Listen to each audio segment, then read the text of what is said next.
I want you to do something for me right now. Just look down at the tag on your T-shirt. Or, if you're driving or commuting, think about that, like $15 fast fashion outfit you bought online a few months ago. Yeah, exactly. Because we all think we know the exact story woven into that shirt, don't we? Right. We think about cheap labor.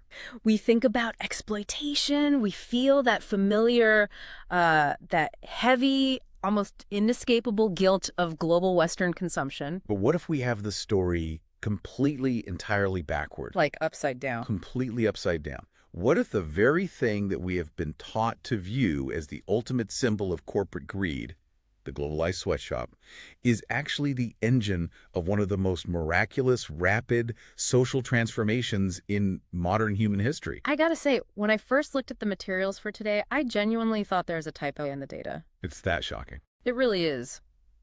Today, our deep dive is taking us into the heart of a massive global butterfly effect. We are looking at a highly influential 2014 National Bureau of Economic Research working paper by economists Rachel Heath and A. Mushfiq Mubarak. And I am warning you right now, what they found is going to aggressively challenge basically everything you think you know about global trade, poverty, and human rights. Yeah, we are investigating how the exact cheap consumer goods we're so accustomed to buying and, feeling terribly guilty about buying are silently rewriting the life trajectories of millions of young women on the exact opposite side of the planet. And before we get into the actual mechanics of this, we really need to lay down a very clear marker. Definitely. Because we are navigating intensely politically charged territory today. We are going to be touching on Western moral boycotts, the ruthless, profit-driven expansion of global capitalism, and the often spectacular failures of massive government welfare programs. Right, so here is our impartiality disclaimer, clear as day. We are not taking a side. Absolutely not. We are absolutely not endorsing dangerous working conditions, and we are not attacking human rights activists who want better standards. No, our sole mission in this deep dive is to impartially report the startling, rigorous data contained in this specific economic research. Yeah, and to explore the deeply complex, often very uncomfortable reality that the data reveals. Because the reality of this data centers around a central, almost unbelievable paradox. Which is just mind-bending. It is. We are talking about Bangladesh. Yeah. Historically, this was a deeply impoverished, traditional, agrarian country where women had virtually zero social, economic, or political standing. Right. And yet somehow, this country achieved a demographic miracle where female education rates didn't just improve, they actually surpassed the education rates of males. And they didn't just inch past them either. They achieved this miracle a full 15 years ahead of the United Nations Millennium Development Goals. It is a stunning victory on paper. It is. So the question that drives this entire deep dive is, how did they do it? And to answer that, we actually have to start with a moment that horrified the entire world. We do. Let's go back to April 2013. The Rana Plaza disaster. Yes, April 24th, 2013. Yeah. An 8-story commercial building called Rana Plaza in the Dhaka district of Bangladesh collapsed. Just a total tragedy. Completely. It wasn't just a structural failure. It was a total devastating collapse during the morning rush of workers. 1,127 garment workers died. Over 1,000 people. Yeah. Thousands more were pulled from the rubble with life-altering injuries. To this day, it remains the deadliest garment factory disaster in human history. And the global reaction was, it was immediate and it was visceral. It was everywhere. You couldn't turn on a television, you couldn't open a browser or look at a newspaper without seeing the heartbreaking images of the rubble, the rescue efforts, the grief. And that trauma triggered massive sweeping outrage in the West. Oh, massive. You had immediate consumer boycotts organized across college campuses and major cities. Right, and you had Western governments and international labor organizations threatening severe tariff sanctions. The prevailing message from the developed world was incredibly clear and unified. People were saying, we will not buy blood fashion. We need to shut these exploitative sweatshops down to save these workers. Which, if we step back, is the entirely natural, deeply human reaction. Of course. When we see a tragedy of that magnitude, a disaster clearly born of gross negligence, ignored building codes, poor infrastructure, the immediate Western impulse is a moral boycott. We want to do something. Exactly. We want to cut off the supply chain. We want to sever our own perceived complicity in the tragedy. Right. The underlying logic is straightforward. If we Okay. stop buying the T-shirts, the factories are forced to close, the exploitation ends, and the workers are saved from the rubble. That's the narrative. Okay, and the outrage makes total sense. Nobody, absolutely nobody wants to buy a shirt made in a death trap. But as I was reading Heath and Mobarak's research, I had this deeply uncomfortable realization. What was it? It forced me to push back on my own baseline assumptions. Because if we succeed, if the boycotts work and we successfully shut down these factories to punish the negligent owners, what actually happens to the 19-year-old girl who survives but just lost her job? Right. When the factory doors are padlocked by Western pressure, what exact life is she going back to tomorrow morning? That is the exact pivot point of this entire economic study. That question changes everything. It really does. To understand if these factories are fundamentally a trap, or if they're actually a ladder out of something worse, we have to establish the baseline. The control group. Exactly, the control group. Yeah. We have to ask, what was the absolute brutal reality of life for a young girl in rural Bangladesh before the factories ever arrived? And to do that, we have to travel back in time a bit. Right. Let's look at pre-1980s Bangladesh. Okay. The ready-made garment industry, which economists just refer to as the RMG industry, is practically non-existent. We are looking at a society structured around traditional, highly conservative, mostly agrarian Muslim villages. And the social norms regarding gender here are not just strict, they are absolute. Women working outside the home for a wage. It was completely prohibited. It was entirely taboo. But we have to understand why it was taboo. It wasn't just a random cultural prejudice. It was rooted in the economic structure of a subsistence farming society. Right, the economics of it. Exactly. The agrarian economy simply didn't have a place for female wage labor. Heavy plowing, intense manual field labor, these were culturally and physically designated as male roles. Right. And when a deeply impoverished society has no economic use for female labor, the cultural norms adapt to treat daughters as a strict economic liability. A liability. I really want you to let that word sink in. In a desperately poor agrarian society where a drought or a bad harvest means actual literal starvation, every single mouth to feed is a crisis. It's life or death. It is. Yeah. And if a daughter cannot legally or culturally go out into the fields and earn a wage to feed herself, she is viewed by the household unit as a massive drain on the family's survival. This creates what economists would look at as a terrifying family game theory. The ironclad rule of survival, entrenched for centuries, was this: the sooner a girl is married off to another family, the lighter the financial burden on her parents. The numbers are just horrific. The data from before the 1980s is staggering to look at today.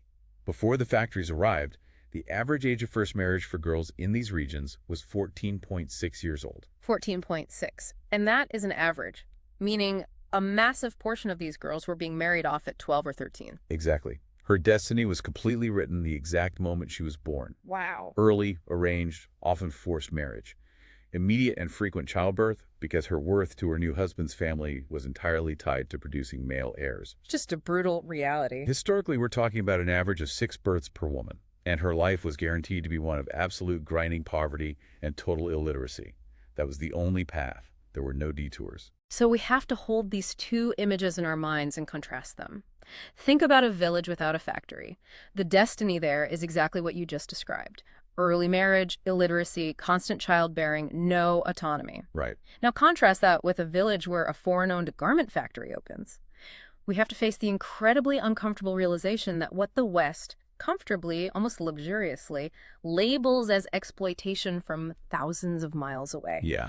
It might actually be the only realistic, tangible escape hatch these girls have from a destiny of forced teenage marriage. It forces us to ask a very dark, very pragmatic question.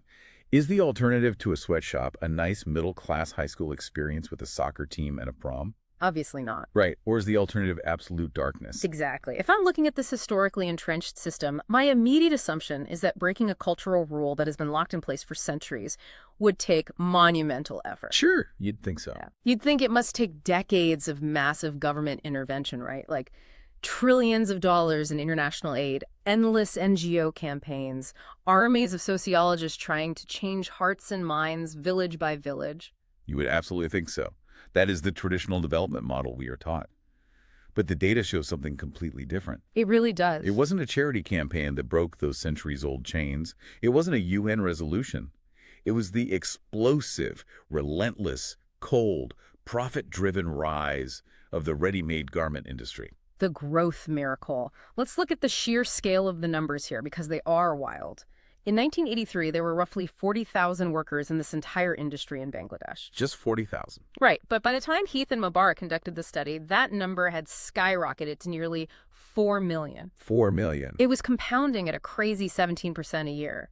Today, the single industry accounts for over 75% of the entire country's export earnings. And here's the single most important statistic of this entire deep dive. 80% of those 4 million workers are women. 80%. Yes. This is the first time in the recorded history of the country that traditional rural women were offered large-scale formal employment. It's unprecedented. But Heath and Mubarak, the researchers behind this NBER paper, they didn't just look at a macroeconomic chart of national averages and guess that the factors were helping. They got incredibly, obsessively granular. Yeah, their methodology is what makes this so convincing. Exactly. Yeah. It's exactly what makes this paper so highly regarded. They didn't rely on macro trends. They went to the ground.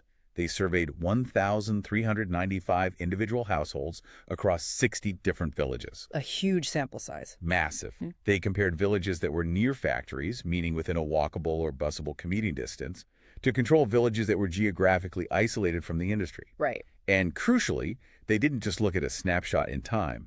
They tracked the exact calendar year a factory opened near a village to measure exactly how much exposure a specific girl had to that factory environment during her formative childhood years. Right. So let's explain exposure really quickly. It's not just, do you work there? It's, did this concrete building exist down the road while you were growing up? Exactly.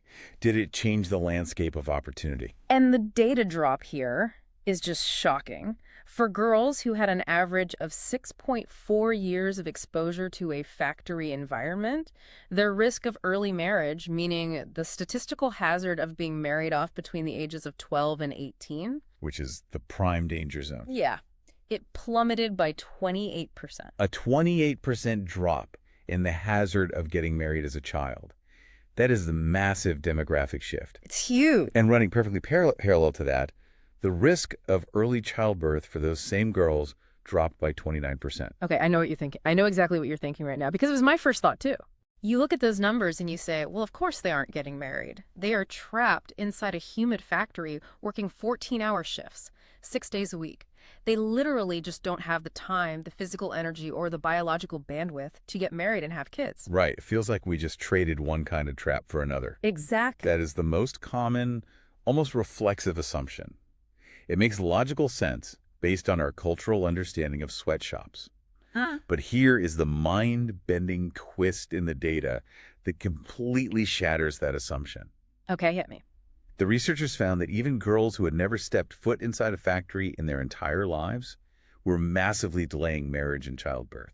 Let me pause you right there, because I had to read that section of the paper 3 times before my brain actually accepted it. It's wild, isn't it? Are you telling me that a 14-year-old girl who does not work at the factory, who has no intention of working at the factory today, is somehow mathematically protected from being married off just because the factory exists down the road? That is exactly what the data shows. The mere presence of the factory in the regional economy fundamentally altered her life trajectory, even as she never touched a sewing machine. So what does this all mean? If it's not just the physical reality of being locked in a building sewing shirts for 14 hours a day, what invisible force is rippling through these rural villages? Right. Like entering these traditional homes and causing families to look at their 14-year-old daughters and suddenly decide, you know what? Let's delay the wedding. To understand that invisible force, we have to completely shatter the myth of the mindless sweatshop worker. Yeah, that stereotype. We have this incredibly persistent image in our heads of pure brawn, zero intellect labor in the developing world. We picture someone just mindlessly, robotically pushing fabric through a machine hour after hour, requiring no thought. Just a cog in a machine. Exactly. But the data from Heath and Mubarak completely destroys that image. The cognitive revolution, this is where the paper really slapped me in the face. It's fascinating. The data shows that 62% of these female garment factory workers have 5 or more years of formal education. The average female worker in these factories has 6.0 years of schooling. Now, compare that to the women in the non-factory controlled villages who average just 4.1 years of schooling. It's a massive gap. It is, and we have to ask why. Why do these ruthless, profit-maximizing factories want educated girls? Because they do. They absolutely do. It turns out these specific jobs highly reward cognitive skills. You aren't just sewing blindly. You need literacy to read the intricate garment tags, the safety protocols, and the production instructions. Right. You need numeracy to track your daily quotas and understand your complex piece rate pay structures. You need to be able to follow written spatial patterns. You are working in a highly complex team environment, coordinating the flow of materials with dozens of other people on an assembly line. I read that some of these factories literally administer basic math and English proficiency tests at the factory gates before they even let you into the building for an interview. Exactly. The factories aren't running charities. They need efficiency. So the free market took over the pricing of education. Wow. Inside the factory, the researchers found that every additional year of education a girl possessed bumped her wages up by a highly predictable 3.7%. The ROI of a book. The return on investment. Exactly. Suddenly, in a village where reading used to be a useless luxury for a girl, learning to read now has a direct, calculable monetary payout. It's a game changer. It is. And this creates an incredibly fascinating dynamic in the data when you look at the exact ages of the girls when the factories arrive. The researchers tracked what happened to school enrollment based on age, and the results are brilliantly, ruthlessly logical. Yeah, let's use an analogy for this. Yeah. It's like the difference between buying a 10-year treasury bond and day trading. That's a perfect way to look at it. Explain how the age is mapped to that. So the data shows that for little girls, aged 5 to 9, when a factory opened nearby, their school enrollment absolutely skyrocketed. We're talking a 7.6% jump in school enrollment, just for 6-year-olds alone. Right. They are the 10-year treasury bonds. But for 17 to 18-year-old girls, their school enrollment actually dropped slightly when the factory opened. Yeah, day traders. Right. So at first glance, you think, wait, that's wild. Why does the exact same concrete factory building make a 6-year-old sprint to the classroom but make a 17-year-old actively drop out of school? It seems counterintuitive. It does, until you look at the timeline of the return on investment. The 17-year-old drops out because she is old enough to cash in immediately. Ah. The factory's open. She already has enough basic literacy and numeracy skills to pass the gate test, so she drops out to go capture that wage right now. She is day trading. Makes total sense. But for the 6-year-old, she physically and legally cannot work in the factory yet. However, her parents look at that factory down the road, and they suddenly see a radically different future. They see the math. Yes. They realize that if they invest in her literacy now, if they buy the books and pay the school fees today, in 10 years, she will be highly employable and command a massive premium wage. They are buying the long-term bond. The factory literally created the demand for a girl to learn. Exactly. But let's push back on this a little, because if I'm a skeptical listener, I'm looking for the flaw in this logic. Always a good idea. This explains the little girls going to school. But how do we know this isn't just a general rising tide lifting all boats? What do you mean? Well, maybe the village just got richer overall because the factory brought in infrastructure and cash, so they built a better school, the roads got paved, and everyone, boys and girls equally, just started going to school more. How do we know this is specifically a revolution for girls? This is where Heath and Mubarak pull off what I consider an absolute methodology victory. In economics, proving causation over correlation is the hardest part of the job. It's notoriously difficult. It really is. They knew they had to prove this wasn't just a general wealth effect of a richer village. So they used a statistical technique called sibling fixed effects. Oh, this is the part I was waiting for. Let's really break this down for you guys, because sibling fixed effects sounds like a genetics paper. What does it actually mean in plain English? Basically, it means they found the ultimate control group. If you compare a girl in a factory village to a girl in a farming village, there are a million hidden variables. Right. Maybe the factory village has a better mayor or better soil or close proximity to a highway. To eliminate all these variables, the researchers didn't compare the girl to a stranger. They compared her to her own brother. Brilliant. Just brilliant. They looked at a brother and a sister living under the exact same roof. They share the exact same parents, eat the exact same food, have the exact same household income, and live in the exact same village. Everything is identical. Every environmental and economic variable is completely fixed. The only difference is their gender. And the result of that comparison is absolutely stunning. In these factory-dense villages, girls aren't just getting more education overall, they are getting an incredible 1.5 more years of education than their own brothers. Now, I want you to really think about the intense psychology required for that specific outcome to happen. Yeah, let's dig into that. We are talking about deeply patriarchal South Asian households.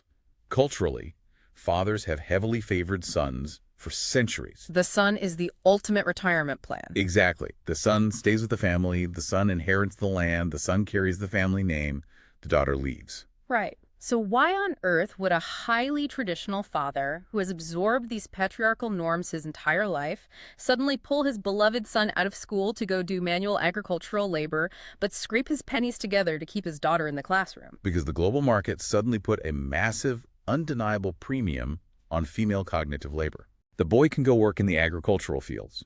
It's a pure brawn economy. Knowing algebra or reading fluency doesn't increase his crop yield significantly, so further education has a low ROI for him. But the girl. The factory wants her. And the factory pays significantly more if she can read and do math. The cold, hard logic of global capitalism completely rewired the centuries-old gender bias of the household. The father is simply following the most efficient economic incentive. And here is a fascinating, almost invisible detail from the data that proves it wasn't just about the current money flowing into the house. The wealth effect myth. Exactly. The researchers looked at families where the mother or the older sisters had never worked in a factory, not for a single day. There was zero new factory money coming into that specific house. Right. And yet the younger girls in those completely unexposed houses still saw a massive jump in their education, an increase of 0.35 years of schooling. That specific data point is the final nail in the coffin for the wealth effect myth. It proves beyond a shadow of a doubt that it wasn't just that families suddenly had more cash in their pockets to pay for school fees. Yeah, what was it? It was the expectation of future cash. The mere presence of the factory changed the perceived intrinsic value of a girl's brain. She transformed from a liability to be married off into a highly valuable asset to be cultivated. Okay, this market-driven success sounds incredible. It's almost a perfect free market fairy tale. It is. But if I'm a policymaker looking at this, my immediate reaction is, wait, why rely on greedy corporations? Why didn't the government just step in? That's the logical next question. Right. If education's the key, why not just tax the factories and use that money to give girls scholarships? We can't give all the credit to profit-seeking sweatshops. What happens when we compare the cold logic of capitalist factories against noble, well-funded government charity? This brings us to a really uncomfortable, deeply frustrating section of the deep dive. We can call it the macro-narrative disillusionment, Probably. because the government did try exactly what you just suggested. Around the exact same time the factories were booming, the Bangladesh government, heavily backed by millions of dollars from international donors and NGOs, launched the FSP, the Female Stipend Program. The FSP. Let's spend some time on this because this was not a small pilot project. This is a massive nationally coordinated program. Huge. They were spending $15 million a year handing out cash stipends to rural families, specifically to keep their girls in school and to delay early marriage. The rules were simple.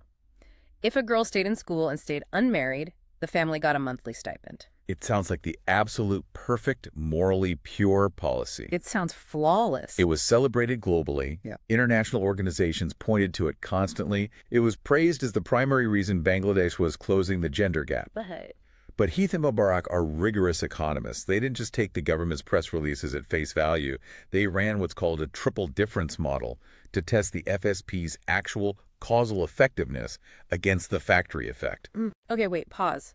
Triple difference model. That sounds like a terrifying graduate-level math exam. It does sound intimidating. What does that actually mean in plain English? How did they isolate the truth here? It's basically a way of comparing three different overlapping realities to isolate the exact cause of a change. Okay. Let's say you have a change in a village. Was it caused by the stipend program? Was it caused by the factory? Or was it just caused by time passing and society naturally modernizing? Right. The triple difference model separates those groups out mathematically. They compared girls eligible for the stipend against girls who weren't, in villages with factories versus villages without factories, before and after the policies happened.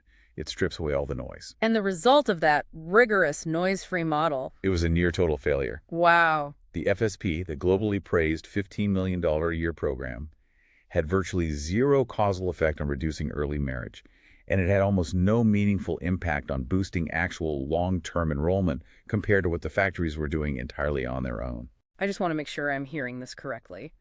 A massive, highly praised, $15 million a year bureaucratic policy designed with the purest intentions by experts fails completely. Yes. While greedy, profit-seeking factories run by people who probably don't care at all about female empowerment succeed wildly. That is what the data says. It sounds almost too cynical to be true.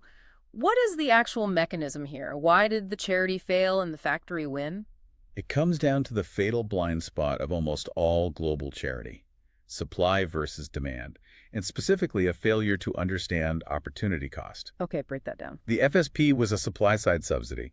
They handed out between 64 cents and $1.50 a month to these families. Yeah. Now, to a policymaker in a capital city, that seems like a nice incentive. Sure. But that tiny amount of money doesn't even come close to covering the actual opportunity cost of keeping a girl in school. Let's define opportunity cost here, because it's not just the cost of the school books. Exactly. The opportunity cost is everything the family loses by keeping her in school. It's the loss of her labor at home, the cost of feeding her for another 5 years while she studies, and the increasing risk of paying a higher dowry the older she gets. Oh, wow. The stipend doesn't change the underlying economic reality that the family still views her as a long-term liability. 64 cents a month is a Band-Aid on a gaping wound. So 64 cents a month is nice to have, but it doesn't feed her for the next 10 years. And it certainly doesn't provide a retirement plan for the parents. It doesn't rewrite the fundamental game theory of the household. Precisely. But the factories didn't offer a subsidy. They created real structural demand. They weren't offering a 64-cent handout. They were offering a fundamental, permanent change in a woman's lifetime earning potential. Let's talk about the family balance of power, because I think this is the most fascinating psychological component of the whole study. It really is. This is where the patriarchy actually tangibly shatters. The data shows that for girls aged 10 to 23, which is the absolute highest danger zone for early forced marriage, their work rates jumped by 17 percentage points in factory villages. Which is massive. That represents a 79% increase in young women working outside the home compared to the baseline. And we have to look at what happens the exact moment a young woman goes to work. She gains independent cash flow. Leverage. Yes, this is the crucial defining mechanism of the entire social transformation.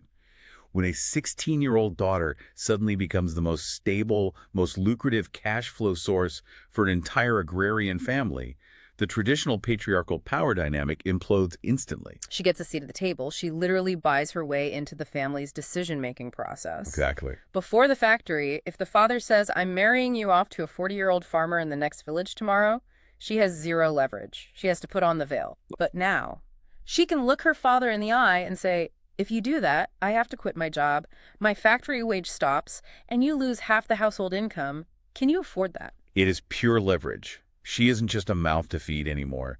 She is the breadwinner. And the most basic rule of economics applies. You don't sell off your best performing asset to another family. No, you don't. You protect her. You let her delay marriage. You let her delay having kids so she can keep earning. The parent's self-interest suddenly aligns perfectly with the daughter's freedom. It is stunning. The actual functional solution to centuries of female oppression wasn't a poster or a government slogan or a 64-cent stipend. It was a paycheck. A regular, dependable paycheck. So let's zoom out from the village level to the global map. Yeah. Are they a unicorn? Or is this a mathematical law of global trade? Why did this happen in Bangladesh specifically in the 1980s and 90s? It's the ultimate geopolitical butterfly effect.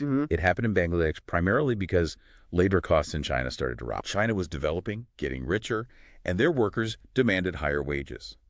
So global procurement officers, the executives, sitting in comfortable, air-conditioned boardrooms in New York and London, deciding where to manufacture your fast fashion T-shirts, looked at a spreadsheet. And what did they see? They saw the Chinese wages ticking up by a few cents, and they shifted their supply chains out of China and into Bangladesh, instantly creating a demand for millions of new, cheaper workers. The flapping wings of global capital.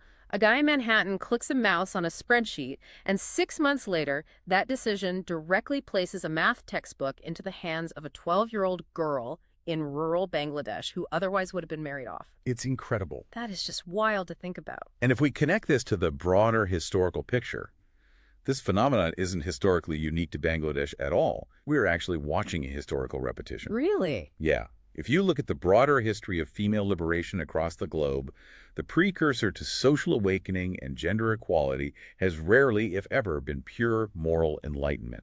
Right. I was thinking about this while reading the paper. You can look at the 19th century textile mills of New England, the famous Lowell Mill girls in Massachusetts. Exactly. For the first time, young farm girls left their families, lived in dorms, earned their own money, and delayed marriage. Or you can look at the brutal factories in the UK during the Industrial Revolution, or the maquiladoras in Mexico, or the massive East Asian factory booms in South Korea and Taiwan in the 1970s. The pattern is undeniable. In almost every single instance of modern national development, the initial hammer that shattered traditional agrarian female subjugation was the harsh, deafening roar of the industrial sewing machine demanding cheap female labor. It's a sobering thought. It is a messy, brutal, physically exhausting, and often dangerous phase of industrialization, but historically it has been an absolutely required stepping stone. But that brings us to a really dark hypothetical. If the sewing machine is the ladder out of agrarian poverty, what happens if someone from the outside comes along and kicks the ladder away? And that is the terrifying part of the research. This brings us to the destruction warning of the paper. Let's circle all the way back to our opening hook. The Rana Plaza disaster. The Western outrage. The moral boycotts.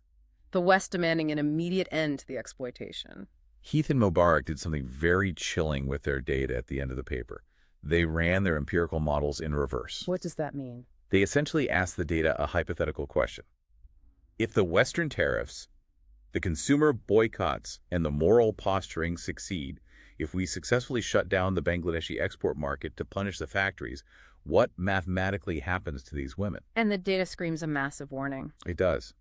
If the factories are forced to close due to a lack of Western demand, women lose their only source of paid, dignified labor. They lose that independent cash flow. And we know what that means. Right, which means they instantly lose their newly acquired seat at the household negotiation table. And the models predict that the rates of teenage marriage and childbearing would suffer a catastrophic retaliatory rebound, snapping right back to the historical baseline. So, let's be really honest with ourselves here.